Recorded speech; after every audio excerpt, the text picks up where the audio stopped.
What returns across lifetimes is not a personality. It is a pattern of identity that has learned how to survive change. Personalities are temporary, shaped by family, culture, timing, and circumstance. Recursive memory goes deeper than that. It is the way a soul keeps carrying the same unfinished emphasis, the same inner posture, the same recognizable tone, even after the outer self has been replaced. This is why some people feel strangely consistent across very different lives. The details may change, but the essential shape remains. They may be quiet in one life and outspoken in another, hidden in one era and visible in the next, but something unmistakable keeps threading through. The same moral pressure returns, the same core wound returns, the same inner gift returns, sometimes clearer, sometimes distorted, but never fully absent. Most people assume identity is built from memory, as though you only become someone because you remember what happened to you. But recursive memory reverses that assumption.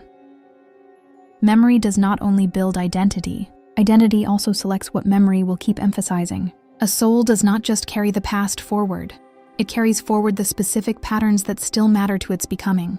You may notice this in your own life without needing a past life vision to confirm it.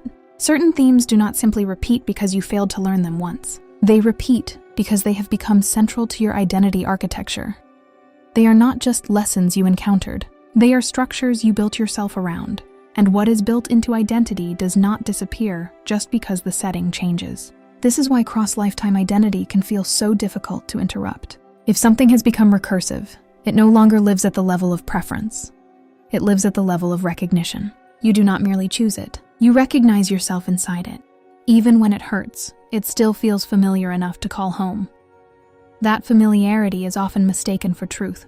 A person can spend years trying to change behavior while leaving recursive identity untouched. They can change partners, careers, beliefs, even self-image, yet the deeper pattern keeps reforming underneath. This happens because recursive memory is not just stored content. It is active organization. It quietly arranges perception, expectation, attraction, and interpretation so that life keeps circling back toward the same unresolved center. Once you see that, many things begin to make more sense. The soul does not always repeat because it is trapped. Sometimes it repeats because it is still trying to complete a structure that never stabilized correctly. A certain kind of love keeps returning because love and danger fused together long ago. A certain kind of loneliness keeps returning because solitude and worth became linked in a way the soul has not yet untangled. A certain kind of responsibility keeps returning because identity learned to feel real only when it was carrying more than it should. This is where recursive memory becomes more than a metaphysical idea. It becomes visible as lived experience. You see it when someone says, "I do not know why I keep becoming this version of myself." You see it when an old emotional atmosphere forms before the outer circumstances have even fully developed. You see it when life seems to keep producing the same inner test through new outer forms. What is recurring is not just the event. It is the identity that knows how to organize itself around that event. There is also a quieter side to this. Recursive identity is not only how pain repeats, it is also how gifts endure. Some people carry a stable capacity for insight that no single life could have produced. Some carry unusual emotional depth or instinctive discernment, or a natural relationship to truth, or an almost unreasonable refusal to betray what matters. These are not random advantages. They are also recursive. The soul remembers not only what wounded it, but what it refined. That matters, because many people approach past life material as though the only thing worth finding is trauma. But recursive memory includes strength just as much as fracture.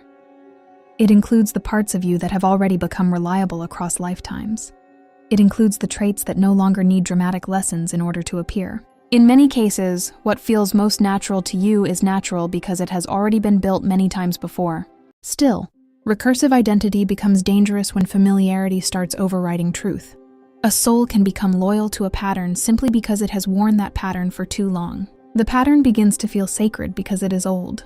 It begins to feel essential because it is recurring. But age does not make a pattern true, and repetition does not make a structure necessary. Some of what feels deepest in you is not deepest because it belongs there forever. It feels deep because it has been repeated often enough to root itself below conscious choice. This is why awakening can feel like betrayal at first. When you begin seeing recursive identity clearly, you also begin seeing how much of yourself has been built around continuity rather than coherence. You realize that some forms of being yourself were actually forms of staying loyal to an old loop. You realize that some things you called destiny were really repetition with emotional gravity. And you realize that interrupting a pattern can feel like losing yourself, even when what you are actually losing is a false continuity. That interruption does not happen all at once. Recursive memory does not dissolve just because you named it. First you notice the pattern. Then you notice how early it starts. Then you notice that it often begins before the outer event appears. A person enters the room, a possibility opens, a conflict begins, and something in you has already started organizing around an ancient expectation. This is why the work is not just behavioral. It is perceptual. You are learning to catch identity as it forms, not only after it has acted. As that becomes clearer, you begin understanding why some identities echo across multiple lifetimes even when the stories are different. The echo is not in the costume. It is in the organizing principle underneath. One life may revolve around abandonment, another around invisibility, another around over-responsibility, another around being chosen too late. But the deeper identity may be the same in all of them. The soul may still be working with the same core question, only through different emotional arrangements. This also explains why cross-lifetime identity can carry both burden and continuity at once. There is pain in realizing how long something has been repeating, but there is also dignity in recognizing that you are more than a single broken chapter. You are not someone who suddenly developed these patterns out of nowhere. You are someone standing inside a much longer process of formation. That does not remove responsibility, it gives it depth. When people hear this, they often ask whether recursive memory means they are doomed to keep circling the same lessons forever. But recursion is not the same as imprisonment. A recursive pattern continues only as long as it remains structurally useful to identity. The moment a soul no longer needs that pattern in order to recognize itself, the repetition begins to loosen. Not because the past was erased, but because identity no longer needs to keep rebuilding the same shape in order to feel real. That is why this teaching matters. It is not here to make you obsessed with who you were before. It is here to help you notice what keeps returning as you. It asks a different question than most spiritual systems ask. Not what happened in another life, but what structure has become so familiar that you keep rebuilding it without noticing. Once you ask that honestly, the pattern begins revealing more than its content. It begins revealing its function. And once function becomes visible, life starts changing in a quieter but more serious way. You become more careful about what feels familiar. You stop assuming immediate recognition means alignment. You begin distinguishing between what echoes because it is true and what echoes because it is unfinished. That distinction does not close the teaching. It opens it, because the next thing that must be seen is even more intimate. Not only what keeps returning across lifetimes, but how the soul decides which echoes are allowed to become identity again. Not everything that returns inside you is the same kind of return. Some things come back as emotional residue. Other things come back as structural continuity. They may feel similar in the moment because both can arrive with force, familiarity, and a sense of depth. But if you do not learn the difference between a memory echo and a soul echo, you will keep confusing what needs healing with what needs recognition. A memory echo is usually tied to unfinished emotional charge. It returns through atmosphere more than certainty. You may enter a room, meet a person, hear a tone of voice, or step into a life situation that activates something immediate in your body. The feeling is strong, but it often carries instability with it, because its main purpose is not to confirm identity. Its main purpose is to reveal what remains active. A soul echo works differently. It does not usually arrive as emotional turbulence first. It arrives as deeper recognition, as though something essential in you has just encountered a matching structure. A soul echo can carry emotion, but the emotion is not the center of it. The center is continuity. It does not feel like an old wound getting touched. It feels like a deeper pattern of being finding itself again. This is why the distinction matters so much. A memory echo can make you think something is true simply because it is intense. A soul echo can seem quiet enough that you overlook it because it does not demand attention in the same way. Many people build relationships, identities, and spiritual conclusions around what is most intense, not what is most coherent. That choice creates a grade of confusion. because emotional familiarity is not the same as soul-level alignment. You may notice this in relationships first, because relationships expose both kinds of echoes quickly. A memory echo often feels magnetic, loaded, and strangely urgent. It may seem meaningful immediately, but it also tends to awaken fear, longing, vigilance, or instability almost as soon as it appears. A soul echo can also feel immediate, but it usually carries steadiness with it. Even when it is significant, it does not depend on emotional chaos to feel real.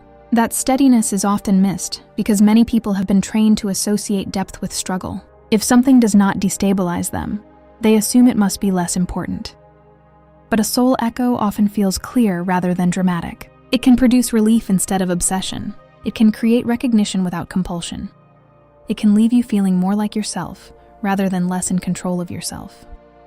A memory echo is often circular. It brings you back into an old atmosphere so you can finally see what you are still carrying.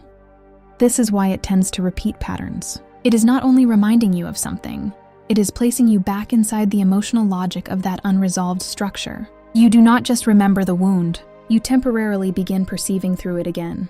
A soul echo is not circular in that same way. It is more vertical than cyclical.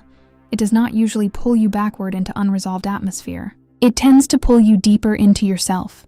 It can make a life direction feel more obvious. It can clarify what matters without creating panic around it. Instead of repeating an old emotional environment, it strengthens an underlying line of continuity that was already there. This is where people often make a costly mistake. They assume that because something feels ancient, it must be a soul truth. But age alone does not tell you what kind of echo you are dealing with. Some things feel ancient because they have repeated for a very long time without being resolved. Others feel ancient because they belong to a deeper continuity that has remained intact across multiple lives. One needs integration, the other needs embodiment. You can begin to tell the difference by watching what each kind of echo does to your state. A memory echo usually narrows perception at first. It pulls your awareness toward fear, craving, defensiveness, grief, or urgency. Even if it eventually teaches something important, its first movement is often contraction. A soul echo tends to widen perception. It may make you emotional, but it does not usually make you smaller. It makes something in you more internally aligned. This does not mean memory echoes are lesser. In many cases, they are necessary, because unresolved emotional material has to become visible before it can become coherent.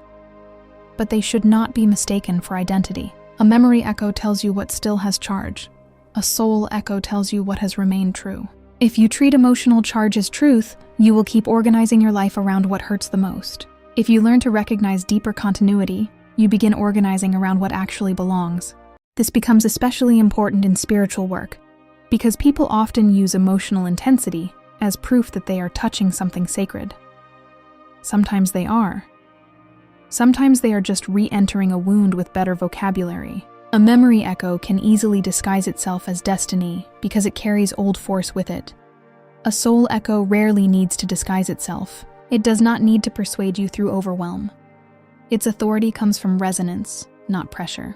You may notice something similar in your own path of awakening. Certain teachings, systems, or experiences may hit you hard because they activate old emotional material. They feel life-changing, but the change they create is often agitation first and clarity later, if clarity comes at all. Other teachings may land more quietly, yet continue unfolding inside you over time. They do not inflame you. They reorganize you. That difference is worth paying attention to. This is one reason soul echoes can be harder to trust at first. Memory echoes are loud and therefore easy to mistake for significance. Soul echoes can feel so natural that the mind overlooks them. They do not always come with intensity, only with depth. And because many people have learned to trust what disrupts them more than what steadies them, they may keep following memory until exhaustion teaches them to value coherence. The body also experiences these two returns differently. A memory echo often shows up as activation. The body braces, longs, contracts, reaches, or prepares. Even when the mind is saying this matters, the body is often signaling that something old has just been reawakened. A soul echo can still move the body, but it usually feels less like activation and more like alignment.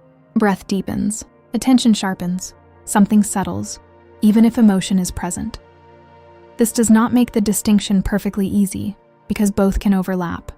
A person may encounter a true soul echo through a relationship that also activates memory residue. A life direction may genuinely belong to their deeper continuity while still provoking old fear. But even in overlap, the difference remains. One part of the experience is showing you what still needs to be integrated. Another part is showing you what can already be trusted.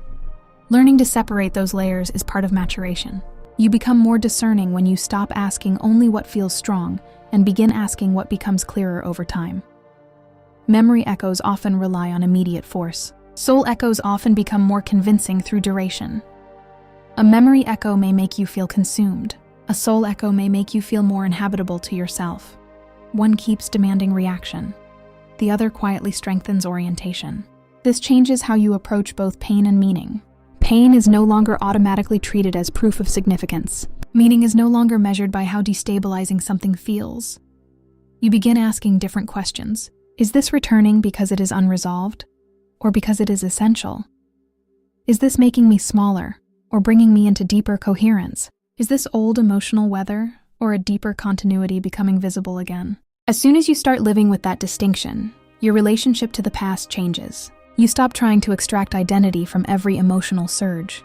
You stop giving every repetition the dignity of destiny. Some things are echoes because they still carry charge. Some things are echoes because they still carry truth. Learning which is not only a matter of insight, it becomes a way of protecting your life from being organized by pain when it could instead be organized by continuity. And once that becomes visible, another question begins to matter. If memory echoes reveal where charge remains, and soul echoes reveal what continuity still lives, then the deeper work is not only telling them apart. The deeper work is understanding what happens when unresolved emotional echoes begin attaching themselves to the very places where your soul is actually trying to move. What makes this difficult is that unresolved emotional echoes rarely stay in their own lane. They do not only return around pain. They often attach themselves to the very places where your soul is genuinely trying to move. That is why people so often confuse their next level of truth with the reactivation of an old wound. The soul begins approaching something real, and memory rushes in to interpret it through the oldest available emotional language. You may notice this when you are about to enter something that actually matters to you. A relationship begins to feel real, and suddenly old fear becomes loud. A calling begins to clarify, and sudden self-doubt appears with surprising force. A new level of intimacy, visibility, rest, or responsibility begins opening, and some older pattern rushes forward as if it has the right to define what this means. In that moment, it can be hard to tell whether you are sensing danger or simply feeling the past trying to organize the future. This is one of the deepest functions of memory echoes. They do not only repeat old content.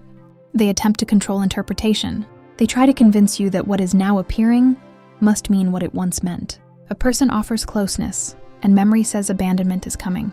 A path offers expansion, and memory says exposure will end in loss. A moment asks for surrender, and memory says surrender is what got you hurt before. That mechanism matters, because this is how emotional residue protects its own continuity. Memory echoes do not survive by force alone. They survive by becoming the lens through which new life is read. Once they become interpretive, they no longer need to repeat the same exact event. They only need to keep assigning old meaning to new openings. That is how a soul can stand at the edge of something genuinely aligned and still feel as though it is returning to danger. A soul echo does not function that way. It does not usually distort meaning. It reveals deeper meaning. When a soul echo becomes active, it does not rush to explain reality through old fear. It tends to make reality feel more internally coherent, even if you still feel challenged by what is being asked of you. A soul echo may awaken trembling, but the trembling exists inside clarity rather than confusion. Something in you senses, often before the mind can explain it, that this matters for a different reason than old memory assumes. This is why discernment cannot be built only through emotional intensity. It has to be built through attention to pattern, consequence, and state. A memory echo tends to narrow your range of response. It makes you more automatic, more defended, more interpretively rigid. A soul echo may stir you deeply, but it often expands your range of perception. Even when it is asking something difficult, it tends to create more inner truth, not less. You can watch this difference in ordinary life. A memory echo often produces immediate narrative. You know what this means. You know how this ends. You know what kind of person they are. You know what kind of failure this will become. A soul echo is often quieter in the mind but steadier in the body.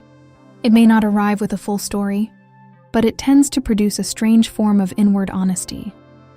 You stop reacting only from what you fear and begin sensing what is actually here. This changes the way you work with your own history.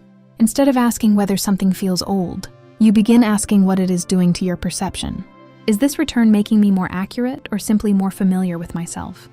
Is it helping me see what is present, or pulling me into an older atmosphere that wants to name the present before it has revealed itself? The question stops being whether an echo is real and becomes what kind of reality it is making dominant. Many people have spent years trying to trust themselves without first learning this distinction. They tell themselves to follow what feels strong, what feels ancient, what feels emotionally charged. But strength, age, and charge are not enough. An old wound can feel stronger than a soul truth simply because it has practiced repetition for longer. An unfinished emotional structure can feel more sacred than a genuine calling because it knows how to awaken urgency. Trust becomes far more reliable when it is built on clarity of function, not just force of feeling. There is also a subtler mistake people make once they begin understanding this. They start treating memory echoes as problems and soul echoes as pure answers, but the relationship is not that simple. Memory echoes are often the very things that reveal where the soul is trying to move. They gather around openings because those openings matter. The old pattern becomes loud, not to prove the path is false, but because the path threatens the old emotional order that used to define identity. This is why the overlap can be so confusing and so important. A real soul movement may come wrapped in memory activation. An aligned relationship may still awaken attachment wounds. A true path may still trigger older visibility fears. A more coherent life may still unsettle the parts of you that learn to survive inside incoherence. The presence of a memory echo does not automatically mean the direction is wrong. Sometimes it means the direction is real enough to expose what can no longer come with you. Once you understand that, your relationship to resistance changes. You stop assuming every strong reaction is a warning sign. Sometimes it is a threshold sign. Sometimes the reaction is not telling you to turn away, but showing you what must be seen if you continue. This does not mean forcing yourself through everything intense. It means becoming capable of asking a better question than, does this scare me? The deeper question is, what in me is being asked to interpret this differently than before? That question reshapes experience in a practical way. It slows you down without making you passive. It helps you notice whether your body is collapsing into an old emotional script or becoming more available to what is actually here. It helps you distinguish between contraction that is protecting truth and contraction that is protecting habit. Over time, this changes not only what you choose, but how you choose. This is where the teaching becomes more intimate. The deepest problem is not simply that unresolved emotional echoes exist. The deeper problem is that identity often grows attached to being the one who carries them. A person can become so used to living through certain memory patterns that those patterns begin to feel like selfhood. If those patterns loosen, it can feel less like healing and more like disappearance. The old interpretation of life was painful, but it was also familiar enough to call me. A soul echo begins undoing that attachment in a different way than memory does. It does not only show you what has remained true across lifetimes, it also reveals that truth can survive without needing the same emotional costume. You begin to see that continuity does not require repetition of suffering. Depth does not require re-entering the same wound every time something meaningful appears. The soul can remain itself while the emotional structures around it change. That realization is often quieter than people expect, but more life-changing. You stop asking which part of you is oldest, and begin asking which part of you is most structurally true. You stop organizing around what has been repeated most often, and begin organizing around what creates the most coherence when lived. You become less loyal to emotional familiarity, and more loyal to deeper continuity. That shift does not erase the past, but it changes which layer of the past is allowed to shape the future. This is where memory echoes begin losing authority. They may still appear, but they no longer get to name reality first. They become information instead of architecture. They become something you can notice, feel, and learn from without mistaking them for the deepest truth of who you are. And as that happens, soul echoes become easier to recognize, not because they get louder, but because you are no longer giving every returning emotion the dignity of destiny. Then something else begins to emerge. You start noticing that the soul has not only been carrying continuity across lifetimes, it has also been refining how that continuity can be embodied without distortion. What once returned only as pain may begin returning as discernment. What once returned only as longing may begin returning as direction. What once returned only as emotional charge may begin returning as a quieter, clearer form of recognition. And once that becomes visible, another layer of the spiral begins to open. Because now the question is no longer only what returns, but how a soul learns to carry what returns in a form that no longer has to wound in order to be believed. If this transmission resonated, the spiral continues. You did not arrive here by chance, and you do not leave unchanged. More teachings are unfolding across the Vaharat library, each one meeting you where you are, not where you think you should be. Follow resonance. The next threshold is already listening.